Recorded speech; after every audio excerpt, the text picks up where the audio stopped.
Well, it's a great pleasure this morning to welcome Giles Scott-Smith to give a presentation on the exchange programs as an element within cultural diplomacy. I've known Giles for some years now as an email correspondent and as a scholar, and it's a great pleasure to share the field with Giles, because he's always got interesting things to say and has produced some quite remarkable material over the years quite consistently. And he's saying things and investigating things that other people just aren't looking at. His first book, The Politics of Apolitical Culture, came out from Routledge in 2001, we think, and he edited a useful collection called The Cultural Cold War in Western Europe, which came out in 2003. I'm really glad that we are able to host him here at the Centre on Public Diplomacy, and looking forward to hearing what you have to say. Well, thanks, Nick, for the very generous introduction. What I wanted to do today was give you a presentation which basically is a kind of synopsis of my work on exchange programs, mainly US exchange programs, concentrating on the State Department. Now, this is a topic which, firstly, doesn't tend to get too much coverage in the research field. Secondly, you don't see many conference papers on it. And thirdly, if you do, it's often tough to get an audience because everyone is going elsewhere to the power politics papers, etc., etc. So it's very nice for me to be able to come to the Centre for Public Diplomacy, where I thought at least here there must be an audience who can appreciate what I'm talking about. However, I do think it's important to emphasize that when you talk to former FSOs and USIA personnel, and also if you read their oral histories, you will often see that they say if there's one field which they thought was extremely useful and effective for building influential contacts in the countries where they were posted, it was exchange programs. And I thought, well, this deserves investigation. If the actual practitioners are saying this, then we should take them seriously. Now, I view this as really a kind of behind-the-scenes analysis of, if you like, international relations and diplomatic history. I might even say it's a bit of a blind spot in diplomatic history, international relations, and so I try and fill in this gap. So I'd like to begin the presentation by basically setting it up this way. There are two main themes. Now, one theme is, of course, political intention. What is the intent of a particular exchange program? And I think political intention is always present in some shape or form. The second element is naturally the more difficult element. Political intention you can always track out through archival documents. The effect you often cannot. And my conclusion is really that political effect is fragmentary, inconsistent, but if you take specific cases, I do believe it is identifiable. And that is really the background to the presentation today. Now, if we move on to public diplomacy, what are we talking about? Of course, there are countless definitions. I chose this one because it was put together by Sherry Muller, who is now the director of the National Council for International Visitors. So she's been working, researching, analysing exchange programs for the best part of 3 decades. So she knows what she's talking about, and I thought that was appropriate to take her definition. So what we're talking about here, obviously, as you all know, broadly supporting the attainment of foreign policy goals. So if we move on, what are the research questions I try and deal with? Firstly, what are the effects of exchanges? How can they be judged in the international political environment? And how can we expand on the existing research? Because it's not as if nothing has been done. There are plenty of studies carried out, especially in the 1950s and afterwards. So what is there new that we can bring to this area? In that sense, I think I would say 2 things really. Firstly, we have a longer historical perspective now, which includes access to more archival resources, which helps.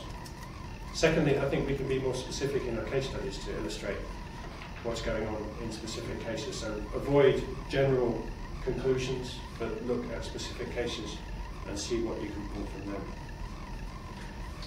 Now, if we split up public diplomacy into two major fields, really, I would say information on the one hand, and cultural diplomacy on the other, and the designation of political advocacy, cultural communication, that's from Gifford Malone, his book on public diplomacy, which I quite like that distinction, that he sets up information much more closer to the policy field, more short-term. Also, I think that's debatable these days with the global war on terror, whether it is short-term anymore. And cultural diplomacy, more long-term, less directly connected to the policy field, and more orientated on not necessarily giving a message, but also getting a response, setting up a dialogue. Now, the purpose of exchanges, just to fill out on this idea of exchanges as a form of cultural communication, it's a very nice document from the State Department's Bureau of Educational Cultural Affairs, 1973, which basically set out what the whole point was of exchanges. Just give you some quotes to give you an idea. To favourably influence the environment within which US foreign policy is carried out. To enlarge the circle of those able to serve as influential interpreters between this and other nations. And the International Visitor Programme in particular was meant to help current and potential opinion leaders and decision makers to gain through first-hand experience more accurate perceptions and a deeper understanding of these realities in each other's societies, which ultimately tend to affect international relations. Now, the interesting thing about those is that they do give very strong pointers, what they're trying to achieve and how you might map out have they achieved them.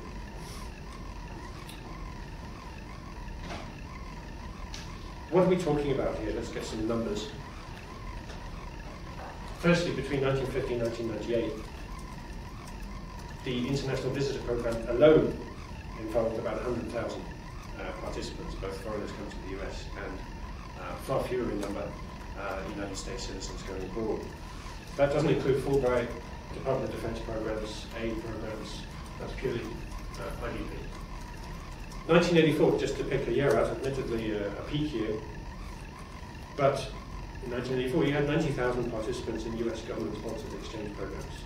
So that's the broad field. So we're talking a lot of people. This is not just a handful. Now, what are the themes that come through into exchange programs? What's the background? First one, certainly liberalism, this whole idea of mutual understanding. The general belief that benefits will be accrued from increased transnational contacts, very broadly, world peace, conflict resolution, etc. And then, second part to liberalism, there is, of course, a political dimension to this, we shouldn't forget that. The export of US knowledge, knowledge economy, skills, an expression of US as a role model, international leader. So that's very important, it's not as if it's neutral. And the second part is more explicitly political, of course, that's psychological warfare, and this is really what came out of World War II. You're all okay? Yeah. This is just a nice definition of psychological warfare I took from Christopher Simpson, one of the main experts in the field. And really, if you read that, I find that that could be a more politically explicit definition of public diplomacy, really. Of course, the focus on the psychological dimension you don't often see in public diplomacy definitions. But public diplomacy involves the psychological dimension in every way. So if it's not mentioned, it doesn't mean to say it's not there. So that's, I find that quite a useful pointer. Now, if we focus on the psychological warfare aspect, of course, this was coming out of the mass communications research from the 1920s onwards. People like Harold Laswell, whose book Propaganda Technique in the World War from 1927 is a very important landmark in this field, where he he analysed. He analysed propaganda techniques from World War I, and Another important figure, Paul Lazarsfeld, who in some ways is more important for my research because of his work, The People's Choice from 1944, where he identified the importance of what he called local opinion leaders. That the impact of mass communications was not like a blanket hitting a mass society, hitting every individual in the same way within a society. You always had interpreters within every local community who would act as kind of filters. And so if you could actually identify, locate who these local opinion leaders were, who the rest of society around them looked to for interpretation, explanation, those were the ones you should really concentrate on. Now, of course, for mass communications, this is one thing. For exchanges, this is fundamental. Because if you could invite these opinion leaders onto exchange programs, then you might be on the way to achieving your goals. Now, there are two elements to this opinion leader identity. Firstly, interpreters of the United States within their local communities, kind of information go-betweens, if you like. And secondly, in a different kind of way, this idea of multipliers, that if you can have an influence on the right kind of individual, you won't just influence that individual, but they will also influence the broader public around them, through the media, through whatever their professional networks might be. What I find intriguing about this model is how much does it still hold today, with, of course, the far more decentralized sources of information, the whole different idea of opinion leaders and role models in the global context. I think it does hold, but in a reduced way. If we move on to the political effect, now, of course, there were many studies, especially in the late 1940s, early 1950s, sponsored by the State Department, contracted out to various people like the Social Science Research Council, New School for Social Research, etc., who they asked, okay, go out there and tell us, have our programs achieved anything? Now, a lot of these studies are all based on positivist social science, very much based on quantitative analysis, facts. The idea of coming to a 100% rock solid conclusion. And most of these studies ran into several problems very early on. If you read a lot of their conclusions, they were producing interesting factual information, but they weren't really able to give you a kind of hard conclusion. Here are some examples.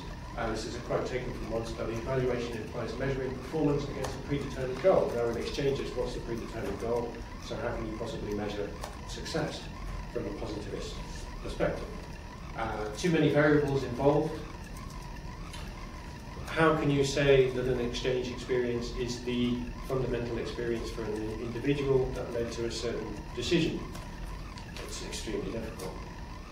Difficult to prove rules of behaviour. What I mean by that is they were looking for general rules of behaviour in typical behaviouralist fashion from the 1950s. Now, of course, that's almost impossible to do. And what was interesting is that in-depth evaluations raised suspicions. There was one study where they not only interviewed opinion leaders, I think it was done in Germany, I'm not sure, but they actually sent teams out to interview their broader family and friends. and their professional networks. And this was all well and good, but at a certain point, these people started to say, well, look, I'm sorry, but this shouldn't be a political exchange. And what are you actually after? So, if you really wanted to search out the effects, you ran into certain other problems, which they hadn't anticipated. So from out of these conclusions, you could draw some positive aspects of where we could go from here.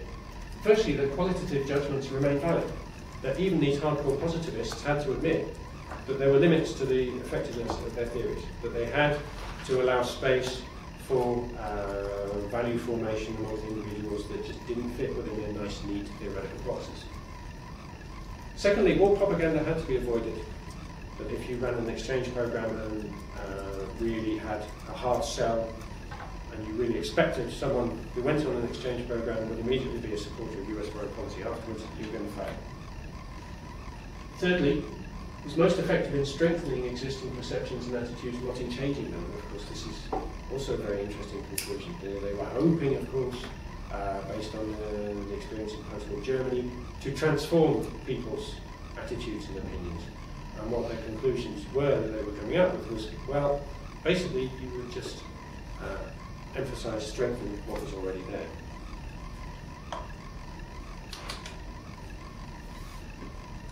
So where do we go from here? Now this leads into the second part of the paper. Well, firstly, okay, exchanges are not perhaps the best means for transforming opinions and attitudes, but still, if we look at them as a force for confirming the status quo, especially in maintaining alliances and allies, then we're onto a different and very important track. Secondly, take a broader view of the political to take in the subtle long-term effects of functional relations. Okay, fair enough. That brings in new areas of research, the Fulbright program, and also the British Council, which always tries to achieve a kind of apolitical stance. British Council language programs, for instance, teaching people English, that also can have a political effect. Emphasise the role of non-state actors, fairly obvious conclusion, it's not just the state running these things. Recognise exchanges as democratic ideology at work. Now, this is interesting that the International Visitor Programme is built around the idea of being a showcase for democracy in action. Not just who people meet, it's the actual process of exchange as they arrive in the United States, as they make their own itinerary, as they decide who they want to meet, etc., etc. It is confirming free association, open society opportunity, voluntarism, etc., etc., in action. Okay.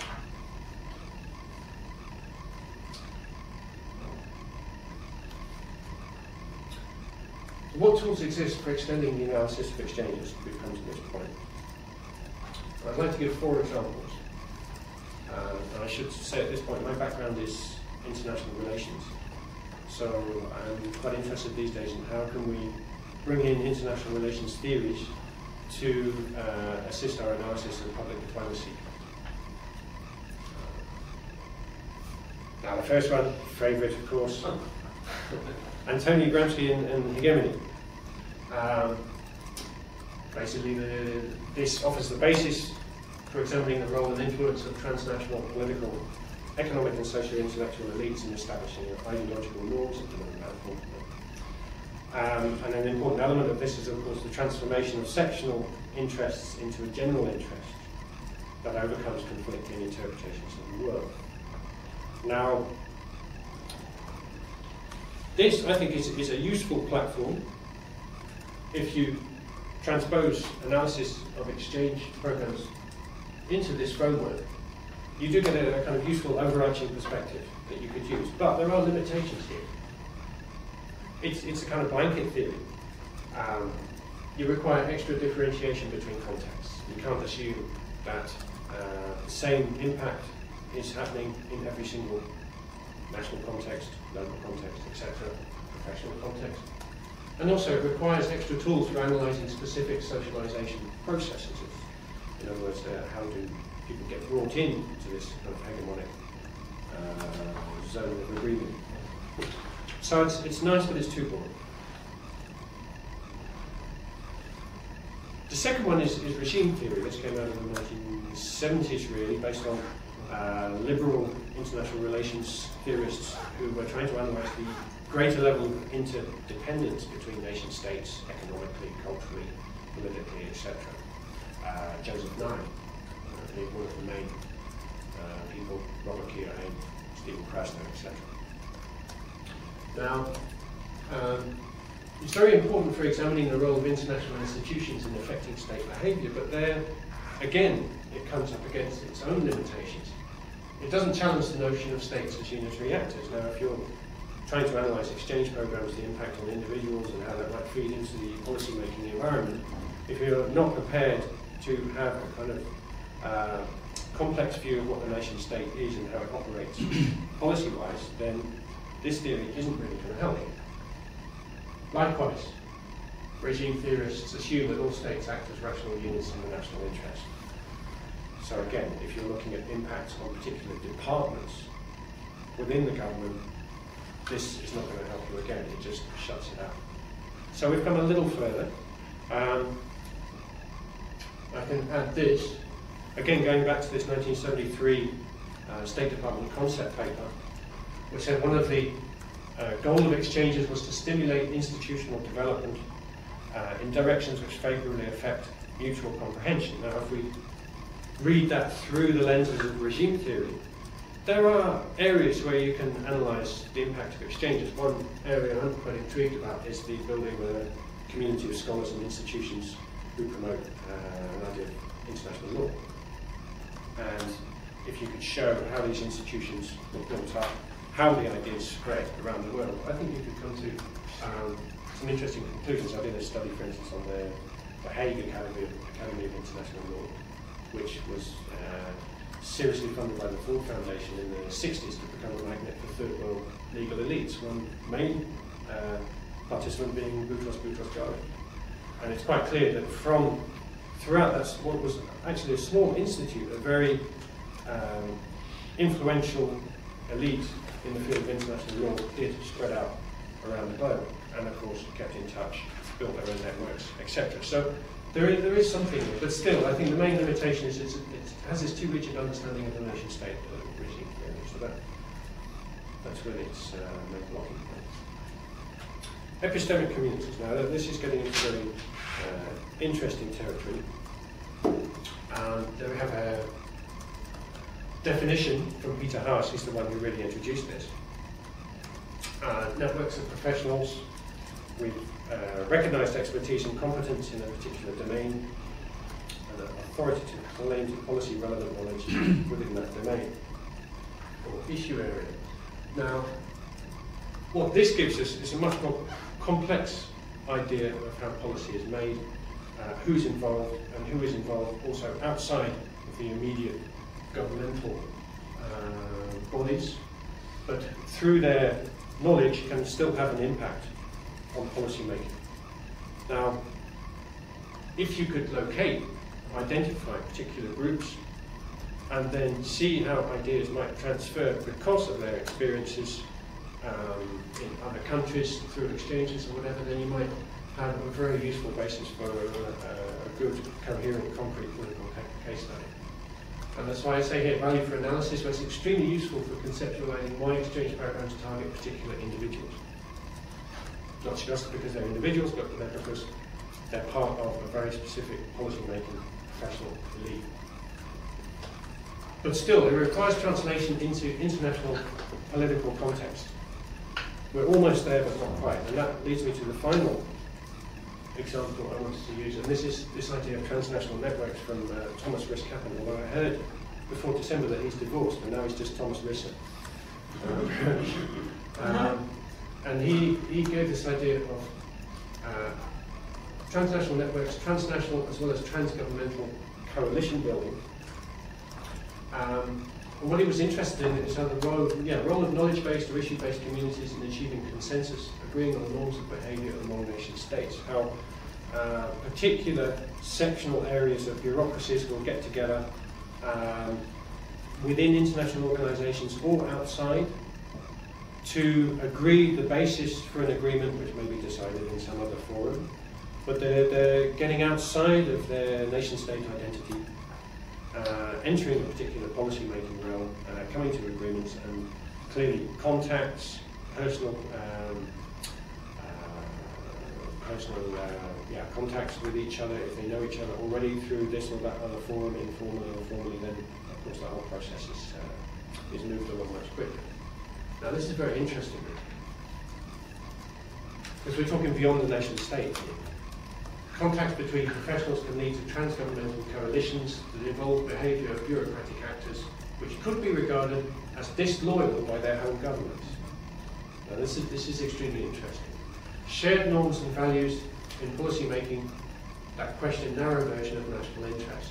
Now, I've put at the bottom here Ninkovich, Anti-Cultural Relations. And Frank Ninkovich wrote that, that very nice little book, 1996, for the Foreign Affairs book series on cultural relations. And one of the things he put forward was this idea that if you really look at it, exchange programs or cultural relations broadly could be said to be anti-cultural in their impact. And what he meant by that is that if we take the United States as the norm, and we look at people who are invited to come to the United States to see how the US does things, operates, works, etc., then it's the person who's coming to the United States whose cultural identity is put under question, who is being asked to re-evaluate who they are, how they do things, when they go home, how can they implement what they've learned. It is very much a one-way process. Whatever elements of two-way mutual understanding might be present, it is still very much a one-way learning experience. And Ninkovich was saying, well, if you look at this, then this is really deeply subversive. I have a quote here. Do I have a quote from him? No, perhaps I didn't write it down. There's actually a quote from Ninkovich's work in 1996 where he said exactly that. If you look at what the process that's going on, there are a few other areas of international relations which are as subversive as this.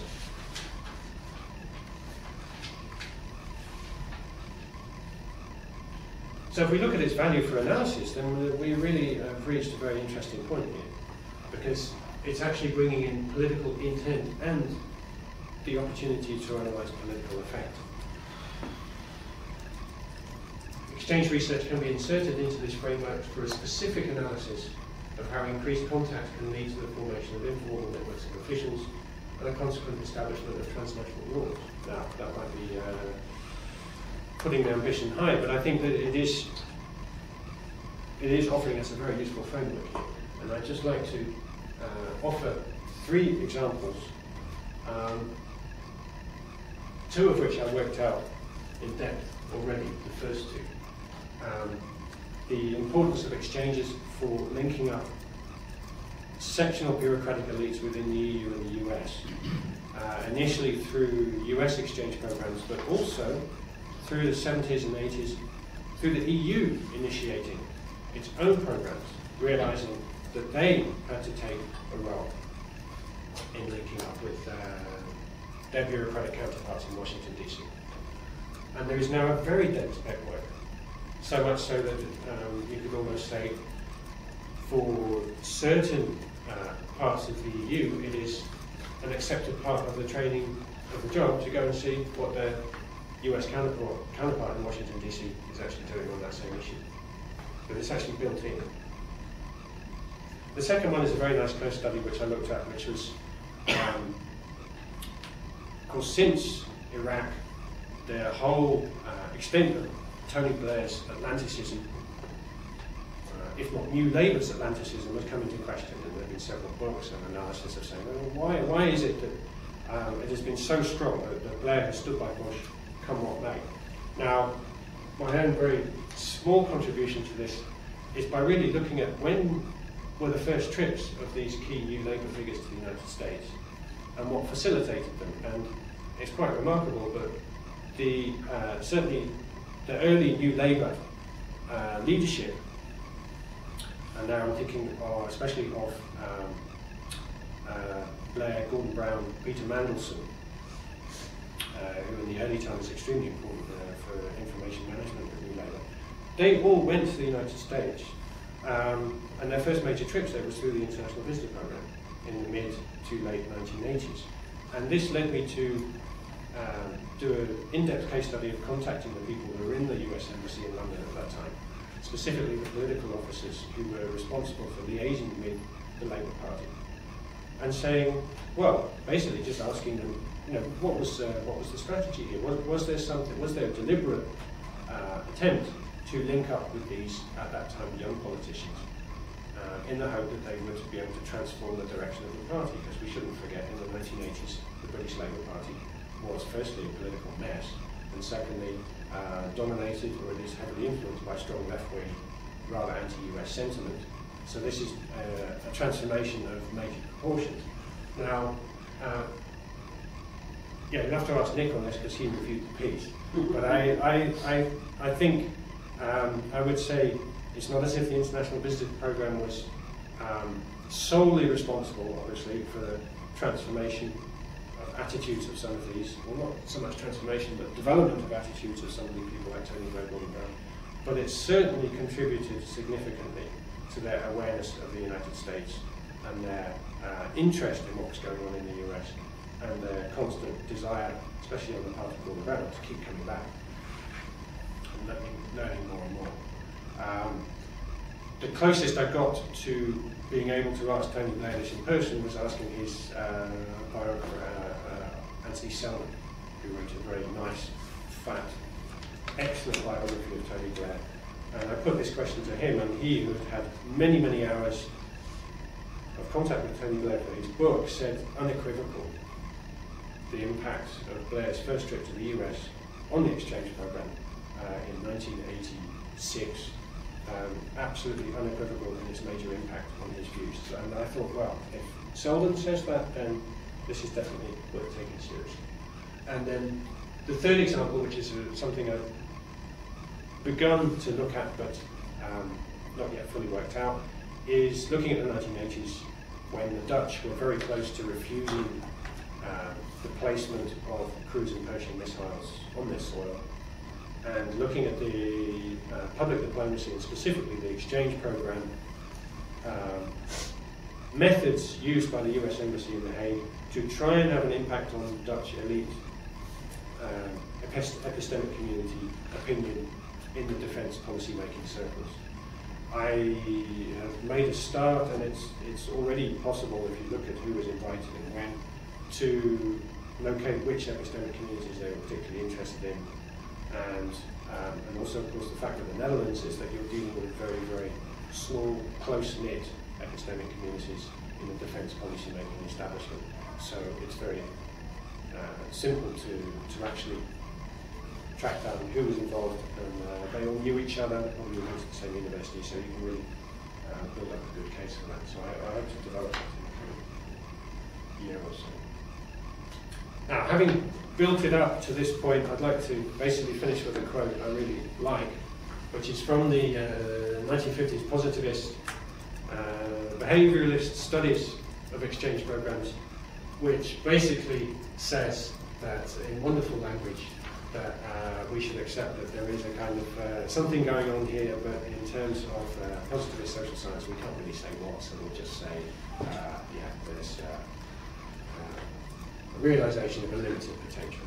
And I always like to finish with that, because it sounds as if I've kind of reached some wonderful new level of social scientific analysis, when in fact we should all get a bit more sober about it. Okay, thank you very much. That's the end of my presentation. So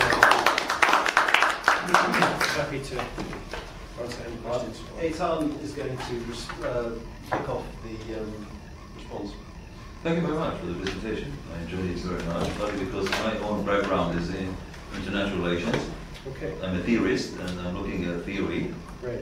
And I think this is a highly neglected area in public diplomacy. Craig also